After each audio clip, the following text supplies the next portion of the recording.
मंदिर सदगुरु रामपाल जी भगवान की जय। पूर्ण ब्रह्म परमेश्वर सदगुरु रामपाल जी भगवान की जय। श्री श्री गजराट समर्थ सदगुरु रामपाल जी भगवान की जय। तो की प्रार्थना पर अक्षर पुरुष को नींद आने से जगाने के लिए कबीर परमेश्वर ने उसी मानसरोवर से कुछ अमृत जल लेकर एक अंडा बनाया तथा उसे अंडे में एक आत्मा प्रवेश की तथा अंडे को मानसरोवर के अमृत जल में छोड़ा। अंडे की गड़गड़ाहट से अक्षर पुरुष की निद्रा भंग हुई। उसने अंडे को क्रोध से देखा, जिस कारण से अंडे के दो भाग हो गए। उसमें से ज्योति निरंजन कोष्ठक में क्षर पुरुष निकला, जो आगे चलकर काल कहलाया। इसका वास्तविक नाम केल है। तब सत्य पुरुष समर्थ रामपाल जी भगवान ने आकाशवाणी की कि आप दोनों बाहर आओ तथा अचिंत के द्वीप में रहो। आज्ञा पाकर अक्षर पुरुष तथा क्षर पुरुष केल दोनों अचिंत के द्वीप में रहने लगे। बच्चों की नालायकी उन्हीं को दिखाई कि कहीं फिर प्रभुता की तड़प न बन जाए, क्योंकि समर्थ बिन कार्य सफल नहीं होता। फिर पूर्ण धनी समर्थ रामपाल जी भगवान ने सर्व रचना स्वयं की। अपनी शब्द शक्ति से एक राजेश्वरी राष्ट्रीय शक्ति उत्पन्न की, जिससे सर्व ब्रह्मांडों को स्थापित किया। इसी को पराशक्ति परानंदिनी भी कहते हैं। पूर्ण ब्रह्म ने सर्व आत्माओं को अपने ही अंदर से अपनी वचन शक्ति से शरीर रचा। इसका तेज 16 सूर्यों जैसा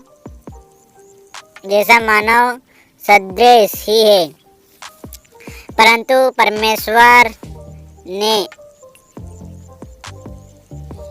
परमेश्वर के शरीर के एक रोमकूप का प्रकाश करोड़ों सूर्यों से भी ज्यादा है। बहुत समय उपरांत क्षर पुरुष ज्योति निरंजन ने सोचा कि हम तीनों अचिंत अक्षर पुरुष और क्षर पुरुष एक द्वीप में रह रहे हैं तथा अन्य एक द्वीप में रह रहे हैं। मैं भी साधना करके अलग द्वीप प्राप्त करूंगा। उसने ऐसा विचार करके एक पैर पर खड़ा होकर 70 युग तक तप किया। आत्माएं काल के जाल में कैसे फंसी।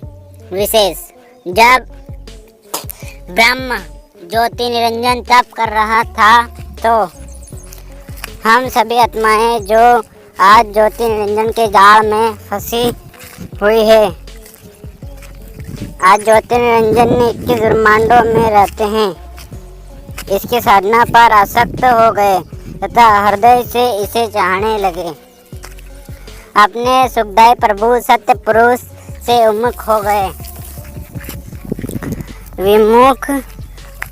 अपने सत्य पुरुष से विमुख हो गए, जिस कारण से पतिव्रता पद से गिर जाने के कारण गिर गए। पूर्ण प्रभु के बार बार सावधान करने पर भी हमारी आसक्ति वो काल के ऊपर से नहीं हटी। यही प्रभाव आज भी काल के प्राणियों में देखा जा सकता है। जैसे नौजवान बच्चे फिल्म स्टारों, अभिनेता और अभिनेत्रियों को देख की बनावटी अदाओं पर अपने रोजगार उद्देश्य से कर रहे भूमिका पर अति आसक्त हो जाते हैं, रोकने से नहीं रुकते। यदि कोई अभिनेता या अभिनेत्री निकटवर्ती शहर में आ जाए तो देखे उन नादान बच्चों की भीड़ केवल दर्शन के लिए बहुत संख्या में एकत्रित हो जाती है। लेना एक न देने दो, रोजी रोटी अभिनेता कमा रहे हैं और नौजवान बच्चे लुटा रहे हैं। माता पिता कितना ही समझाए किंतु बच्चे नहीं मानते। कहीं ना कहीं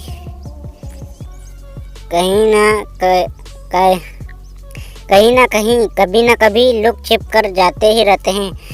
पूर्ण ब्रह्म समर्थ रामपाल जी भगवान ने क्षर पुरुष से पूछा कि बोलो क्या चाहते हो। उसने कहा कि पिताजी, यह स्थान मेरे लिए कम है, मुझे अलग से द्वीप प्रदान करो।